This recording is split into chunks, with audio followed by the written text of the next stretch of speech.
नमस्कार, मैं हूं आशीष चित्रांशी और आप देख रहे हैं the news launcher. Hot topic with Hemant Tantri. Control room जोड़ लीजिए, हेमंत जी को लाइए स्क्रीन पर। स्वागत है हेमंत भाई आपका। लोकतंत्र में एक शब्द होता है हितों का टकराव। ये बड़ा महत्वपूर्ण है, बैलेंस संतुलन के लिए बहुत महत्वपूर्ण है। संतुलन के लिए मतलब बैलेंस के लिए, ट्रांसपेरेंसी के लिए बहुत इंपॉर्टेंट।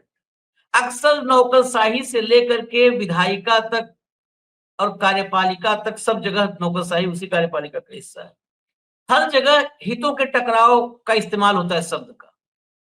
ये इसलिए होता है क्योंकि कोई ऐसा ना हो कि अंधा बाटे रेवड़ी घरे घराना खाए वाली स्थिति पैदा हो जाए, कि अपने में ही आदमी कानून बनाने वाला भी वही है, लाभ लेने वाला भी वही है, सब ऐसे हो जाए। लेकिन भारत में ये दौर जब मोदी जी 2 मिनट का मौन रखते हैं लोकतंत्र की हत्या पर, उस दौर में लोकतंत्र की वाकई नृशंस हत्या हो रही है। इंदिरा गांधी के समय में कहा जाता है लोकतंत्र की हत्या हुई, नहीं, उन्होंने तो हो सकता है गर्दन दबाया हो, लेकिन लोकतंत्र बच गया था। इनको 50 साल बाद वो अफसोस है कि बच गया था, अब जोर से दबाया जा रहा है।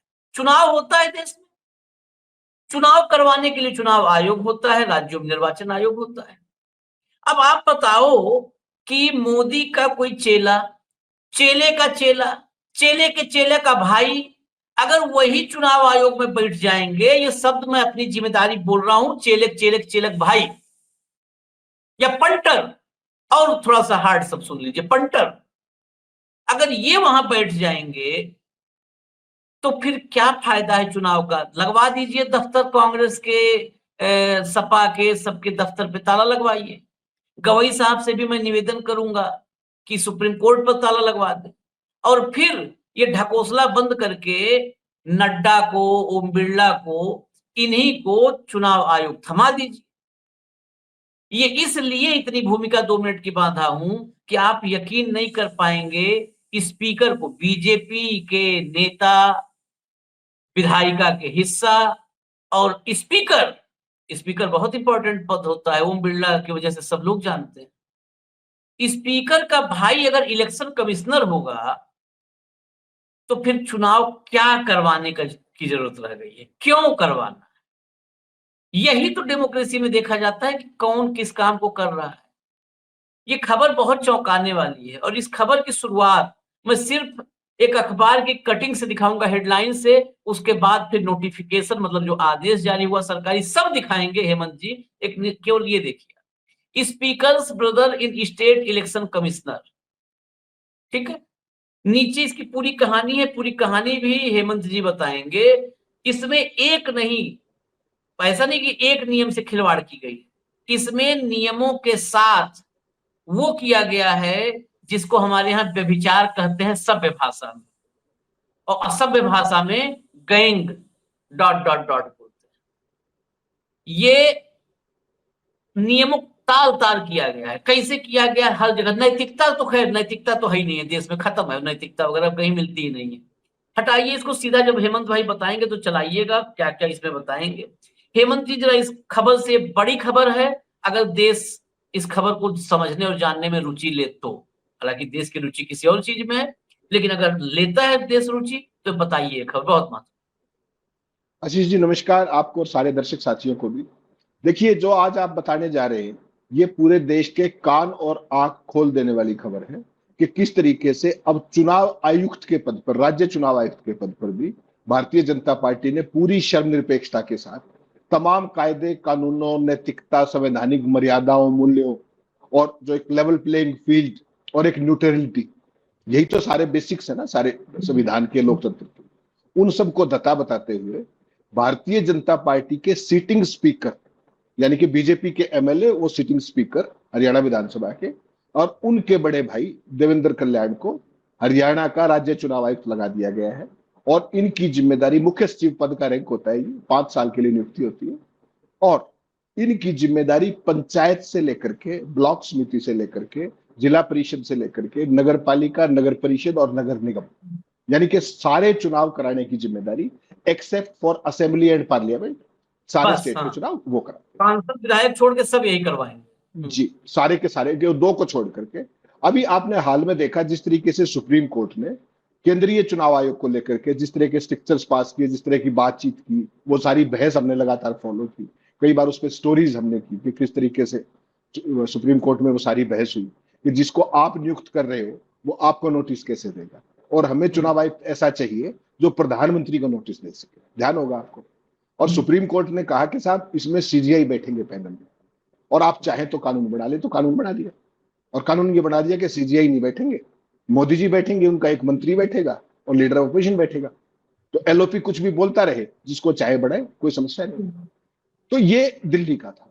इसमें पूरे देश में जिस तरह की बहस हुई, बहस ही होती है और कुछ नहीं होता, क्योंकि शर्मनिरपेक्ष मामला है पूरा, तो कोई दिक्कत नहीं। अब स्टेट के अंदर एकदम नया अद्भुत प्रयोग कर डाला है।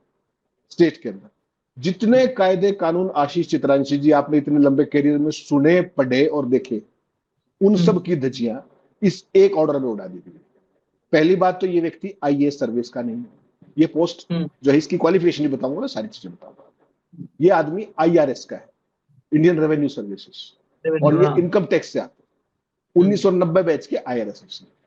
ठीक, ये किसी और राज्य में थे, हरियाणा के अंदर इनको अप्रैल 2023 में लाया गया स्पेशली, और इनको क्या बनाया गया, principal secretary excise and taxation. सुनते जाइएगा और कान अच्छे से खोल के, principal secretary excise and taxation. वो पोस्ट किस चीज की है महोदय, वो आईएएस की कार्डर पोस्ट है, राइट? कार्डर पोस्ट है आईएएस की, कोई और लग ही नहीं सकता उस पे इनको अप्रैल 2023 में बिठाया गया, और वहीं से ये रिटायर। ठीक, जैसे ही रिटायर हुए, सरकार अपनी करती, कोई समस्या नहीं है, भाई स्पीकर है छोटा, तो इनका नाम भेजा गया state environment impact assessment authority के चेयरमैन पद के लिए। ठीक, सेंट्रल गवर्नमेंट का एनवायरमेंट मिनिस्ट्री उसको क्लियर करता है, तब आप अपॉइंट कर सकते हैं। तो सेंटर ने उसको रिजेक्ट कर दिया, क्योंकि ये आईएएस भी नहीं थे, इनका उस तरह का कोई एक्सपोजर नहीं था। रेवेन्यू का आदमी एनवायरमेंट में क्या करेगा बताना जरा, एनवायरमेंट इंपैक्ट असेसमेंट क्या करेगा? तो सेंटर ने उसको रिजेक्ट कर दिया। तो उसके बाद क्या करते, तो कल ये चिट्ठी निकाल दी कि इसको इनको स्टेट इलेक्शन कमिश्नर लगा दिया गया, हरियाणा का राज्य चुनाव आयोग। अब मैं चाहूंगा जो उनकी क्वालिफिकेशंस है वो दर्शकों को दिखाकर पढ़ा दूं मैं जरा एक बार, तो क्वालिफिकेशन। तो इनकी जो इस पद के लिए जो ये चीफ सेक्रेटरी रैंक का पद है आशीष भाई, और इसकी जो क्वालिफिकेशंस है पद की, वो मैं आपको पढ़ के देखिए।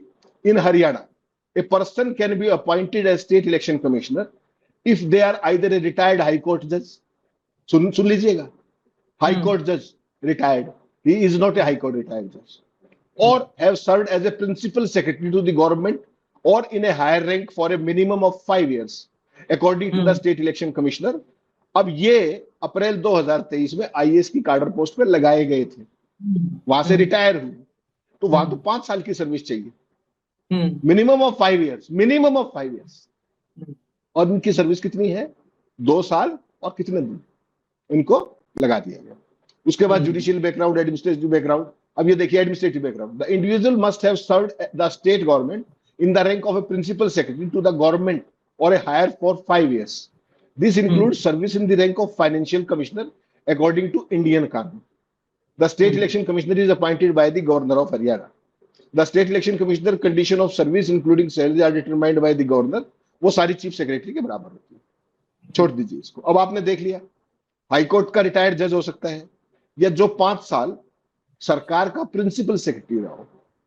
और इसमें सबसे अद्भुत बात और बता दूं आपको, वो जरा और ज्यादा कान खोल दे, ये तो तकनीक की बात है। जो आईएएस अधिकारी होते हैं, जो स्टेट सर्विसेज के अधिकारी होते हैं, वो जब अलग अलग पोस्टिंग्स के दौरान, वो एसडीएम से लेकर के चीफ सेक्रेटरी के पद तक, उनमें तमाम तरह के इलेक्शंस डायरेक्टली और इनडायरेक्टली वो होल्ड करते हैं, उनके सुपरविजन में चुनाव होते हैं। आईआरएस अधिकारी कभी आपने इलेक्शन ड्यूटी पे देखा है चुनाव कराते हुए? उसको तो इलेक्टोरल लिस्ट का भी नहीं पता होगा, मतदाता सूची से लेकर के उसके क्या प्रावधान है, क्या कानून है। आईएएस और जो स्टेट सर्विसेज के अधिकारी हैं वो चुनाव कंडक्ट कराते हैं पूरे केंद्र, डिस्ट्रिक्ट लेवल पे, ब्लॉक लेवल पे। आईआरएस से ज्यादा चुनावी प्रक्रिया को जो स्टेट सर्विसेज वाले हैं आईआरएस से 1000 गुना ज्यादा जानते हैं। वो हर पार्टी चुनाव में पार्टिसिपेट करते हैं, हिस्सा होते हैं।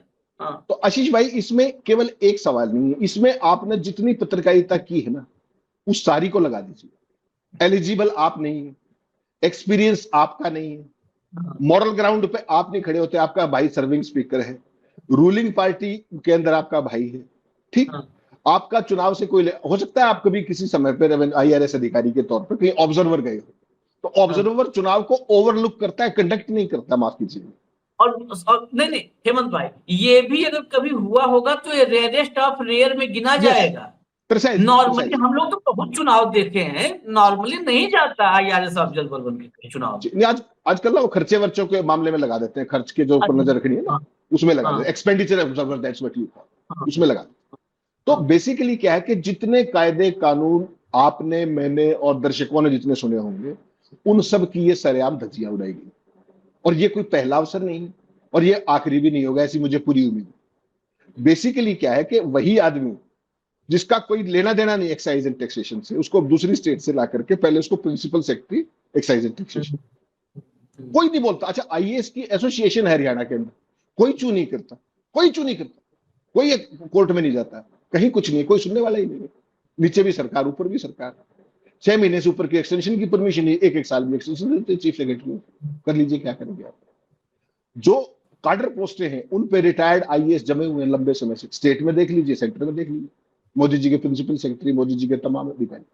हाँ, नया आदमी कोई काम क्यों करेगा जब पिछले ही जमे बैठे हैं, रिटायरमेंट के 5 साल बाद, 10 साल बाद वही लोग चले आ रहे हैं। तो नया आदमी, देखिए कोई भी आदमी जो कैरियर ब्यूरोक्रेट है वो क्या करता है, सेंटर में आएगा, स्टेट में होगा तो चीफ सेक्रेटरी बनने की सोचेगा, सेंटर में आएगा तो finance secretary, home secretary, defence secretary, cabinet secretary, principal secretary to PM, और वो आप जिस दिन आए थे तब से लेके वही चले आ रहे हैं। तो कोई आदमी काम क्यों करेगा फिर, सवाल ये भी। किसी स्टेट के अंदर जहां बीजेपी हो, देख लीजिए कौन कौन लोग लगे हुए, काडर पोस्टों पे रिटायर्ड अधिकारी बन रखे, क्यों?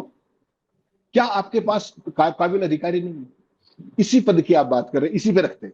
स्टेट इलेक्शन कमिश्नर हरियाणा के लिए क्या हरियाणा सरकार के पास कोई और अधिकारी जिसका भाई स्पीकर ना अवेलेबल नहीं था उस रैंक का? या तो 10-10 साल, 15-15 साल प्रिंसिपल सेक्रेटरी रहे हुए लोग मिल जाएंगे, वहां तो क्वालिफिकेशन 5 ही साल की है। यहां तो इनको प्रिंसिपल सेक्रेटरी भी आपने बनाया ला करके एक डिपार्टमेंट, वो भी 2.5 साल, 2 साल कुछ महीने, अप्रैल 23 से लेके अब। और उस एक्साइज डिपार्टमेंट की हालत देख लीजिए हरियाणा के अंदर। हरियाणा में आज मैं सुबह पढ़ रहा था, सैकड़ों ठेकों की जो लिकर शॉप, वाइन शॉप होती है, उनकी नीलामी नहीं हो पा रही, और उसके बावजूद भी वही आदमी वहां होगा, वही आदमी का नाम state environment impact assessment authority में जाएगा, वहां से क्लियर नहीं होगा तो उसको इलेक्शन कमिश्नर लगा दिया जाएगा, और कोई पूछने वाला नहीं होगा, कोई पूछने वाला नहीं। नहीं तो नहीं, ये जो इसमें आशीष भाई, इसमें इसमें मैं बताऊं आपको, एक मेरे मन में संदेह है। ये खारिज इन्वायरमेंट का नहीं हुआ था, ये वहां से जो स्पीकर भाई हैं, स्पीकर भाई, तो स्पीकर भाई ने और जो होंगे अति उत्साही, उनका होगा तुरंत वहां पे भेज देते हैं। यहां से कहा गया होगा, अरे तुम लोग मूर्ख हो यार, आदमी का टैलेंट नहीं समझते हो, इसको बड़ी जिम्मेदारी देनी है, तुम लोग छोटी जिम्मेदारी दे रहे हो। है? यहाँ पे जंगल, पेड़ पौधे, हरियाली और चिड़िया उड़ाएगा, ये काम थोड़ो है कि चिड़िया उड़, हाथी उड़ उसका। वो डेमोक्रेसी उड़, वोट उड़, वोटर लिस्ट उड़, ये करेगा। उसको ऐसे जगह पे लगाओ, बिना योग्यता के, बिना योग्यता के, बिना एलिजिबिलिटी के जो हुआ है ना, इसमें अदालत के कटघरे में, तभी मैंने कहा कि गवई साहब को भी एससी पर ताला लगवा देना चाहिए, लगवा देना चाहिए। बेमतलब का खुला रहता है, लोग उम्मीद से देखते हैं, लोकतंत्र है तो लोग उम्मीद से देखते हैं, सुप्रीम कोर्ट है हमारे पास। ये उम्मीदें खत्म करो ना। बात तो घंटा साह के दफ्तर के बाहर, जो एक बार वो बच जाए तो समझ दो कि हाँ आदेश आ गया है, ऊपर से आदेश आ गया। कैसे आप सोचो ना, कैसे ये बात नहीं है कि हरियाणा के, इसी इसी से एक्सपेरिमेंट नीचे से शुरू होता है। भाजपा प्रयोग के मामले में आइंस्टाइन भी अगर उनकी आत्मा देखेगी तो वो कहेगी कि हमसे बड़े सब ये आरएसएस संघी जो हैं, ये हमसे बड़े साइंटिस्ट हैं। इनका प्रयोग 365 दिन चलता है, 24/7 चलता है। हिंदुत्व का प्रयोग, नफरत का प्रयोग, डिवीजन का प्रयोग, 80-20 का प्रयोग, घुसपैठियों का प्रयोग, एनआरसी का प्रयोग, सीए का प्रयोग, मंगलसूत्र का प्रयोग, भैंस का प्रयोग, 365 दिन चलता है। ये एक सिंदूर का प्रयोग है प्रयोग, सिंदूर सिंदूर का प्रयोग, सिंदूर का प्रयोग, सिंदूर, चूड़ी, बिंदी, सबका प्रयोग। अब इससे ज्यादा वाला प्रयोग बता नहीं सकते चैनल पे, पब्लिक फोरम में, तो प्रयोग हमेशा चलता है। उसी प्रयोग का यह हिस्सा होगा, मुझे संदेह उसी प्रयोग का, कि हरियाणा शुरू करेंगे। स्टेट कमीशन में गया, नहीं उस पर कोई लीगल वो नहीं आया, मतलब कोई चुनौती नहीं हुई। कौन देगा चुनौती? आपने कहा ना आईएएस एसोसिएशन, कि सिर्फ स्वाभिमान सम्मान बचा है, नहीं तो ये 10-10 साल जो पड़े हुए हैं रिटायरमेंट के बाद, एक्सटेंशन पे एक्सटेंशन, एक्सटेंशन पे एक्सटेंशन, यहाँ पर इस 145 करोड़ के देश का इससे बड़ा अपमान नहीं है, जहां हजारों की संख्या में नौकरशाह हैं, ब्यूरोक्रेट्स हैं, सारे निकम्मे हैं, सारे नकारे हैं, वही जो पहली बार बने वही। इसलिए क्योंकि आपको योग्यता नहीं चाहिए, आपको हमराज चाहिए। हमराज हैं वो सब, वो हमराज हैं, राजदार हैं, इसलिए वो रहेंगे। उनको साथ लाए थे, साथ लेके जाएंगे, वो जाएंगे और कहीं किसी और के प्रभाव में आ गए तो क्या होगा? तो आपके अगल बगल खूंटे में बंधे रहने चाहिए, कहीं मुंह न खोल दें। आशीष भाई यहाँ पे एक समस्या और है। देखिए, बाकी जो आप नियुक्तियां करते हैं उस पर भी हम आएंगे। जो स्टेट इलेक्शन कमीशन, देखिए पंचायती राज इस देश के लोकतंत्र की मूल कोशिका है, मूल कोशिका। हाँ, उसके ऊपर सारा वो खड़ा होता है। पूरे का पूरा जो देश का संविधान टिका हुआ है, पूरी जो डेमोक्रेसी टिकी हुई है, पंचायती राज से टिकी हुई है, पीपल्स पार्टिसिपेशन से टिकी हुई है। और उस पंचायती चुनाव से लेकर के लोकल बॉडीज तक सारे चुनाव कराने वाला व्यक्ति, अगर किसी एक्स कोई कांग्रेस करती तो हम उससे भी ज्यादा हो सकता है आक्रामकता के साथ ये बात रखते हैं, क्योंकि वो संविधान की ठेकेदार बनती है। लेकिन ये तो संविधान को मानने वाले ही लोग नहीं, बेसिकली मूल रूप से तो संविधान की धज्जियां ही उड़ाते। इनके एक मुख्यमंत्री होते थे, नाम लेना ठीक नहीं है, वो कभी कुछ कुछ भी नहीं रहे, कभी कुछ भी, और सीधे मुख्यमंत्री बन गए। तो उनको किसी ने कहा कि साहब ये आप गलत कर रहे हो। उसने कहा, what are you talking, rules are for us, we are not for rules, we make rules. ये इनके सर्विंग मुख्यमंत्री के शब्द थे। और उस व्यक्ति को फिर एचपीएससी में रहने के बावजूद दूसरे पद पर नियुक्ति दी गई। और एक नहीं, कितने कानूनों की धज्जियां उड़ाकर। एचईआरसी के अपॉइंटमेंट देख लीजिए, बाहर के लोगों को लगा रहे। हरियाणा के अंदर कोई काबिल कोई बचा ही नहीं। और फिर कहो तो फिर ये उनके ऊपर जातिवाद, राष्ट्रवाद, पता नहीं दुनिया भर के क्या, हिंदू मुस्लिम जो भी चीजें इनको कर सकते हैं, जो आता है जो इनके सिलेबस में। मूल रूप से देखिए बात क्या है, संविधान को तार तार करने का इससे गजब उदाहरण नहीं हो सकता, इससे शर्मनाक उदाहरण नहीं हो सकता। और आईएएस एसोसिएशन को डूब के मर जाना चाहिए अगर वो इस पर कोर्ट में नहीं जाती है। और हो सके तो पंजाब और हरियाणा हाई कोर्ट को इसका सुओ मोटो क्यों नहीं लेना चाहिए, आप बताइए मुझे। इस अपॉइंटमेंट को तुरंत रोका जाना चाहिए, नहीं रोका जाना चाहिए। A person who is not eligible, who has not conducted elections anywhere in his career proactively as a part of his duty, उसको आप स्टेट इलेक्शन कमिश्नर कैसे लगा सकते हैं, जबकि संविधान के अंदर सब कुछ मैंडेटेड है। इसका मतलब यह है कि पूरी व्यवस्था को आरएसएस ने हाईजैक कर लिया। और आशीष भाई देखिए, मैं खुद भी एक पद पर रहा, आपको पता है सारा। बेसिकली किसी इंस्टीट्यूशन को बनाने में सालों लगते। चुनाव आयोग में देखिए कैसे कैसे लोग थे, भारतीय चुनाव आयोग में, और फिर कैसे कैसे लगे और उनकी क्या क्या गत बनी। तो बेसिकली क्या है, इन्होंने एक फॉर्मूला निकाल दिया, और दर्शक साथी सहमत होंगे उस बात से। जिस चुनाव आयोग के अंदर कैसे कैसे लोग थे, अशोक लवासा, एसवाई कुरैशी, उससे पहले तमाम, शेषन साहब। आपने इस देश में इंफॉर्मेशन कमिश्नर देखे होंगे, कैसे कैसे इंफॉर्मेशन, पीएम की डिग्री की ऑर्डर कर दी, वो डिग्री मिल गई क्या आज तक? आपको समझना पड़ेगा इसके पीछे की सोच क्या है, उसको समझिए। या तो पदों को लंबे समय तक खाली रखिए, बन गई बात, अपने आप खत्म हो जाएगा इंस्टीट्यूशन, जो आरटीआई के साथ किया जा रहा है पूरे देश के स्तर पर, सेंटर में भी, स्टेट्स में। तो सब खत्म है, खत्म है खेल।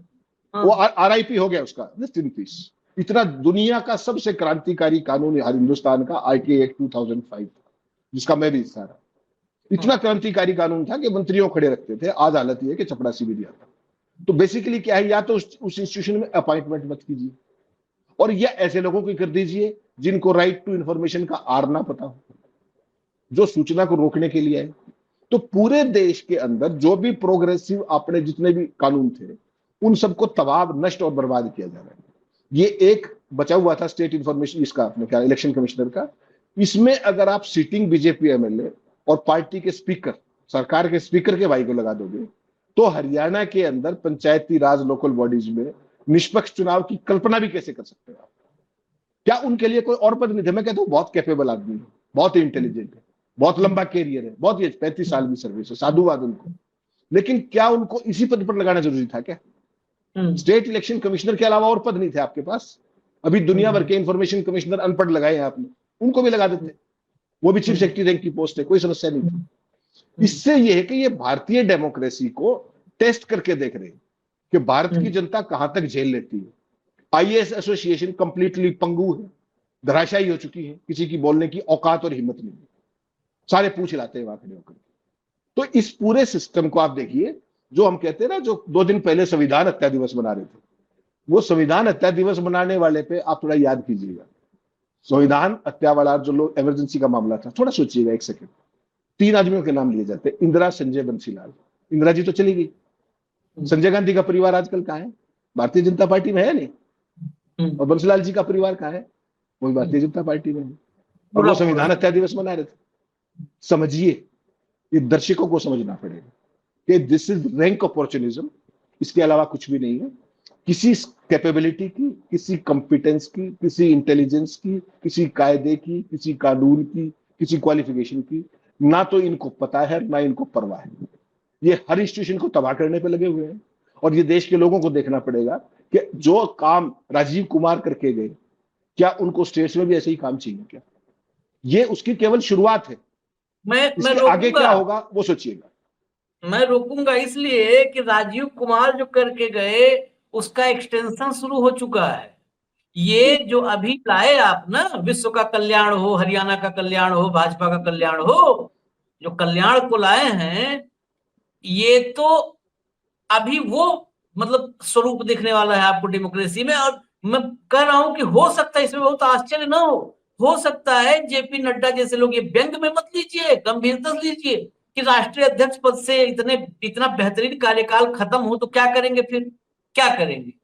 तो हो सकता है कि मुख्य चुनाव आयुक्त बना दिया जाए, कि मुख्य चुनाव आयुक्त होंगे, क्योंकि इन्होंने भाजपा अध्यक्ष के रूप में अपनी प्रतिभा साबित की है और इनको तमाम नियमों कानूनों से छूट दी जाती है। जब कल्याण को दी जा सकती है तो कल्याण से काबिल तो नड्डा को मानती ही होगी भाजपा, मोदी जी मानते ही होंगे, इसमें कोई डाउट नहीं है। आपको मैं एक फोटोग्राफ दिखाता हूं। मैं इसलिए कहा राजीव कुमार पे, अब हम लोग को राजीव कुमार से आगे बढ़ने का वक्त आ गया है हेमंत भाई। राजीव कुमार से आगे बढ़ने का वक्त आ गया। ज्ञानेश कुमार ने साबित कर दिया है कि राजीव कुमार पर अब नहीं रुको, अब आओ हमारी भी तारीफ करो। एक दिखाइए, फोटोग्राफ दिखाइए। इस पर कल से कोई चर्चा नहीं है, ममता बनर्जी ने बोला है, उसके अलावा कोई चर्चा नहीं है ममता बनर्जी के अलावा। इलेक्शन कमीशन पूरे के पूरे वोटर लिस्ट को नए सिरे से बनाएगा। पता है ना आपको, बिहार से इसकी शुरुआत करने जा रहा है, आगे 6 राज्यों में इंप्लीमेंट होगा। देखिएगा, कोई भाजपा हारने उड़ने वाली राज्य नहीं है। बेमतलब कई लोग चुनाव लड़ रहे हैं, जिनको लड़ने का शौक है, ठीक है लड़ लो भाई, 2-4 मुकदमा और लदवा लो अपने ऊपर। यहाँ नीचे जो घेरा है, इस घेरे में पढ़िए, इसमें डिक्लेरेशन देना है, I am hereby declare that to the best of my knowledge and belief I am above 18 year of age, ordinary residence of the above address and a citizen of India. Tick anyone. इसमें पहला है, I was born in India before 1/7/1987। 1/7/87 से पहले जो पैदा हुए हैं उनको पहले टिक करना है। और उनको क्या देना है? Provide any document for self from the list given below establishing date of birth and place of birth। 1987 से पहले अगर जो है पैदा हुआ है तो उसे डेट ऑफ बर्थ और प्लेस ऑफ बर्थ का कोई जो इस्टेब्लिश करता है, ये इस्टेब्लिश करे ऐसा सर्टिफिकेट देना हो। 87 से पहले पैदा होने वाले। अब मान लिया आप पढ़े लिखे, स्कूल गए हो, परिवार में पढ़े लिखे लोग रहे, हमने भी थोड़ी बहुत पढ़ाई कर ली, तो हो सकता है हम दे पाए। हम लोग तो उसी कैटेगरी में गए 87 से पहले वाले में, तो दे पाए। कितने ऐसे आपके जानने वाले होंगे जो 75, 72, 73, 74, 75 की पैदाइश वाले, जिनके पास ये नहीं डॉक्यूमेंट हो। अब आप ये पहली बात कल्पना कीजिए। दूसरे पॉइंट पर आइए, ये तो पहला था कि 87 पहले। I was born in India between 1/7/87 to 2/12/2004। 1/7/87 से 2/12/2004 के बीच जो पैदा हुए उनकी मुसीबत अब सुनिए। Provide any document for self from the list given below establishing date of birth and place of birth। उसके नीचे दूसरा पॉइंट पढ़िए, provide any document for father and mother for the list given below establishing date of birth and place of birth. 87 से 2004 वालों के लिए कि अपना तो दो ही, अपने बाबूजी को अम्मा उनका भी सर्टिफिकेट लाओ, डेट ऑफ बर्थ और प्लेस ऑफ बर्थ का।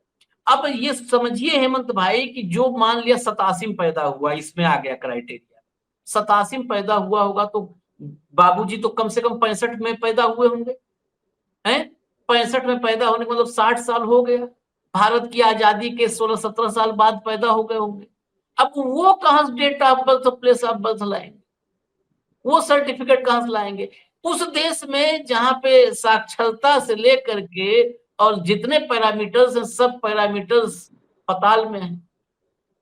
अब तो कुछ दिन में अंग्रेजी बोलने वाले सेम करेंगे, तब तो संस्कृत में डेट ऑफ बर्थ वगैरह इशू होने लगेगा, जैसा वाला भी दोबारा रिवाइज होगा। ये सब बोलने बुरा लग जाएगा, हो सकता है लगे, लेकिन हम क्या करके भाई, जितना सांस दिए हैं ऊपर वाले उतना जिए। खैर, अब बताइए ये, और उसके बाद वाला है कि उसमें कोई सर्टिफिकेट नहीं है कि I was born in India after 2004। मतलब ये पता है उस कैटेगरी के लिए सर्टिफिकेट वगैरह नहीं मांगा गया है जो होश संभाला भारत की आजादी में। 2004 में पैदा हुआ तो 14 से वो होश संभाला होगा, और वो मोदी जी के इस जो है अमृत काल में ही वो मतदाता बना। मतदाता वो बने हैं जो अमृत काल में, तो उनका कोई सर्टिफिकेट नहीं। अब बताओ, आप कह रहे थे ये साइमल्टेनियसली एक्सपेरिमेंट कई जगहों पर चल रहा है, समझे ना? इसीलिए अब बताइए, इसको जोड़ के बताइए, इस एक्सपेरिमेंट के बाद मैं फिर वही बात जिसकी चर्चा नहीं आपने की, जवाब नहीं दिया। अब ये राहुल गांधी, गवई साहब, इन लोगों को क्या करना चाहिए, कुछ तो सलाह दोगे आप। नहीं, देखिए ऋषि भाई, सीधी सी बात है कि इस तरह की कोई चीज होती थी, अगर अगर 10-20 साल पहले आप देखें कोई इस तरह का ब्लेटेंट वायलेशन ऑफ कॉन्स्टिट्यूशन हो रहा है, तो तमाम अदालतों के पास, हाई कोर्ट के पास, सुप्रीम कोर्ट के पास सुओ मोटो कॉग्निजेंस लेने की परमिशन है। अभी आपने देखा किस तरीके से एक मंत्री ने हमारी जो कर्नल सोफिया थी उनके बारे में जो कुछ कहा, हाई कोर्ट ने कॉग्निजेंस भी ले लिया, सुप्रीम कोर्ट ने जमानत दे दी, बताइए कर लीजिए क्या करें, एसआईटी बढ़ा करके साइड कर दिया उसको। और वो जो प्रोफेसर बेचारा लिख रहा था उसको अपने अंदर कर दिया, बाद में जेल करके जमानत हुई, सारी बात हुई। बेसिकली सवाल क्या है आशीष भाई, जो सुओ मोटो के कंसेप्ट थे संविधान के अंदर, जो भी ओवरसाइटिंग पावर्स थी ना किसी भी चीज को लेकर के, चाहे वो सुओ मोटो की हो, चाहे किसी भी चीज को सम्मन कर लेने की हो, चाहे लेवल प्लेइंग फील्ड की हो, वो सारी इतिहास की बातें हो रही है। अब तो मोदी जी ने ये बना दिया है कि you show me the man and I will show you the rule. Simple सी बात, जो शर्मनिरपेक्षता राजीव कुमार ने की इस देश के इतिहास के अंदर चुनाव को लेकर के, और अब भी वो जारी है बदस्तूर। आप ये आपने बंगाल के लिए आपने जो ये दिखाया, आपने ये सारे काम पहले क्यों नहीं किए? यूपी चुनाव में क्यों नहीं किए? दिल्ली के चुनाव में क्यों नहीं किए? वहां तो महाराष्ट्र के चुनाव में क्यों नहीं कर दिया? महाराष्ट्र के चुनाव में आशीष भाई भारतीय जनता पार्टी का स्ट्राइक रेट 89% है, 89%। वो भाजपा जिसका 5 महीने पहले लोकसभा चुनाव में क्या स्ट्राइक रेट था, लेस देन 40, लेस देन 40, 32-34%। तो ये आशीष भाई, this is all that I have been saying all through, data manipulation एक, और बाकी सारी चीजें सेकेंडरी।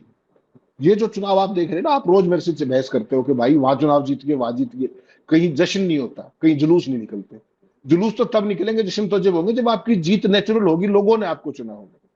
यहाँ तो खेल ही कुछ और हो रहा है, और सारी के सारे इंस्टीट्यूशंस जो है आंख बंद करके बैठे हुए, सारे इंस्टीट्यूशंस चुपचाप कानून बदलते हैं इलेक्शन का कि फुटेज नहीं दी जाएगी, ये नहीं किया जाएगा। भाई अगर फुटेज आपने देनी नहीं तो आपने फुटेज कराई क्यों? जब आपने वीडियोग्राफी कराई है और आशीष चितरंशी आपसे मांग रहे हो और आप नहीं दोगे, फिर आपने कराई क्यों थी? सुप्रीम कोर्ट ने कहा कि वोटर वेरीफाइबल ये सारे करेंगे, 5 बूथ का करवा सकते हैं, जांच करा सकते हैं। आज तक एक क्यों हुई हो तो बता दीजिए। 2 साल हो गए कानून को, तो पार्लियामेंट के अंदर तमाम लोगों ने पैसे भी जमा करा दिए। तो कौन पूछ रहा है? चुनाव को, डेमोक्रेसी को, पूरे प्रोसेस का मजाक बना के रख दिया गया है, and we all are a party to it. ये डेमोक्रेसी किसी के बाप ने हमें नहीं दे दी, ये हमारे बुजुर्गों ने, हमारे जो पूर्वज थे, उनका अर्जित तपस्या का परिणाम है ये डेमोक्रेसी। जिस तरीके से चीजों को छीना जा रहा है आपसे, एक दिन खाली हाथ हिलाते रह जाएंगे आप, आपके पास कुछ नहीं होगा, सिर पर पीटने के अलावा मलते रह जाइएगा हाथ। ये मैं कहना चाह रहा हूं। जो ये भक्त मंडली भी है ना, सोच लीजिएगा, कल आपके पास डेटा आया था लेटेस्ट, किस तरीके से देश में या तो अमीर बढ़ रहे हैं या गरीब बढ़ रहे हैं। तो ये जो मध्यम वर्ग वाले जो भगत है ना, जो ताली बजाते हैं सुबह शाम, तो गाली गलौज हमारे साथ करते हैं, ये ढूंढे नहीं मिलेंगे इस देश में, कहीं मजदूरी भी नहीं मिलेगी इनको। यहां पर लाके देश खड़ा कर दिया गया है और कोई पूछने वाला नहीं है। आईएएस तो सबसे ज्यादा पढ़ी लिखी बिरादरी है, उसकी एसोसिएशन ने आज तक 11 साल में भारत सरकार या किसी बीजेपी सरकार के बारे में चूं की है क्या? क्या क्या जातियां हो रही, कितने कितने साल की एक्सटेंशन मिल रही है? वो कभी उन्होंने कोई चिट्ठी भी लिखी, प्रस्ताव भी लिखा? हरियाणा के अंदर आईएएस जो रिटायर्ड थे प्रिंसिपल सेक्रेटरी के, वो क्या कर रहे हैं? जब एक आईआरएस अधिकारी जिसकी क्वालिफिकेशन पूरी नहीं है उसको लगा दिया गया, तो तुम क्या कर रहे हो भाई? ये सारी चीजें सोचने की, और ये पूरा सिस्टम हाईजैक कर लिया गया आशीष भाई। और ये this democracy is in A severe danger, ये मैं आपको बता रहा हूं। अगर जी देखिए क्या होता है, बद अच्छा और बदनाम बुरा। हो सकता है जो कल्याण साहब है बहुत ही बढ़िया आदमी, मैं उनको जानता नहीं व्यक्तिगत, ना मेरी उनसे कोई रंजिश, बहुत ही बढ़िया शानदार आदमी, इसमें कोई शक नहीं। लेकिन देश का कायदा कानून भी तो कुछ कहता होगा ना, क्वालिफिकेशंस भी बढ़ाई गई है ना, और एक नैतिकता भी होती है कि भाई जब आपका भाई रूलिंग पार्टी का स्पीकर है तो आपको इस पद से बचना चाहिए था। तो वो कोई सारी कितना चीजें भी तार तार शानदार, कर दी गई। नहीं, कोई कितना भी शानदार हो, मैं फिर कहा, फिर सेबी से लेकर दुनिया भर में हितों के टकराव की बात छोड़ दो, खत्म कर दो। ये मोरल ग्राउंड पर, एथिकल ग्राउंड पर कहीं भी नहीं टिकता। और इतने काबिल आदमी थे तो जिस कार्डर में थे उसी स्टेट में बना दिए होते ना भैया। जिस कार्डर में थे, जहां से लाया 2023 में, वहीं बना दिए होते। वैसे भी कह रहे हैं हेमंत जी कि चू नहीं बोल रहे, आईएएस चू नहीं। मोदी जी जितने कहावतें थी भारत में, सबको चरितार्थ करके दिखाएंगे। हम लोग पहले कहते थे ना, घर में लोग कहते थे, अरे आईएएस, या बहुत सारे कुछ शिक्षित लोग कहते थे आईएएस मतलब बाबू समझो, बाबू, आईएएस बाबू होता है। तो मोदी जी ने दिखा दिया कि बाबू ही होता है, उससे ज्यादा औकात नहीं है। वो बाबू बाबू ऑफिस का देखते हैं, जब गांव गरीब आता है तो उसका खून चूसने में भी उसको नहीं, इतना ताकतवर दिखता है। लेकिन जब उसका बॉस आता है तो वो बाबू कुर्सी छोड़ मिमियाने लगता है बकरी जैसे। तो वैसे ही हाल है कि ऊपर ये सब मिमिया रहे हैं, कहीं इनकी चूक नहीं करने वाले हैं। रही बात विजय जुलूस की, तो जब लोकतंत्र और संविधान दोनों जुलूस निकालने में व्यस्त हैं तो थकान भी हो जाती है, तो विजय जुलूस की कोई जरूरत नहीं है। भाजपा बकायदा लोकतंत्र और संविधान दोनों जुलूस निकाल रही है। इजाजत दीजिए हमें, इन खबरों को अगर गंभीरता से आप लोग को समझना है तो कोशिश कीजिएगा, नहीं तो बाकी तो जो है सो है ही है। धन्यवाद हेमंत भाई, धन्यवाद। न्यूज लॉन्चर देखते रहिए आप। नमस्कार।